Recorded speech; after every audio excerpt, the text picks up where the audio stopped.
من هو أفضل رئيس وزراء يعني تحس أنه أنصفكم بالفعل؟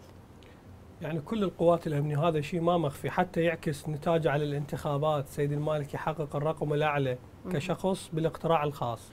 سيد المالكي ملم بالتفاصيل. نعم. سيد المالكي ينظر إلى رجل الأمن، يعرف شنو، خلينا نقول يقرأ ما يريد. بالرغم أنه رجل سياسة، لكن نعم. يعني تحس أنه الشيء غريب أنه فعلا بيحس لا، برجال الأمن. اليوم هو رجل الدولة بالدرجة الأولى، رجل الدولة حتى يحافظ على ممتلكات الناس، على حياتهم، على وضعهم.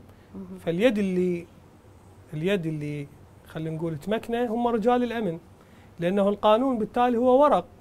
حتى اليوم هسه من تروحين للمحكمة أو تقدمين طلب أو القاضي يحكم على ورق. منو الجهة التنفيذية اللي تحول القانون إلى شيء محسوس وملموس؟ هم القوات الأمنية. فحتى ينجح رئيس الدولة لازم يمكن رجل الأمن في ممارسة مهامه.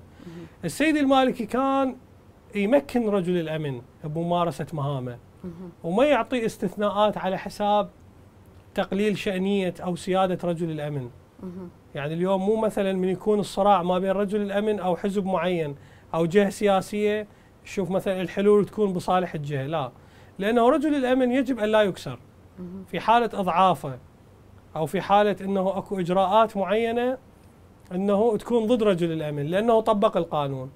هاي راح تكون سابقة خطيرة. راح تقولي شنو الأسباب؟ الأسباب أنه كل رجال الأمن بعد يكون عندهم تردد بتنفيذ القانون. نعم. وبالتالي احنا اليوم إذا مو رجل الأمن يحمينا، يعني من المواطن المن يلجأ؟ مواطن يحتمي بالدولة وبرجل الأمن. لا راح تصير شريعة غابة مثل ما يقولون.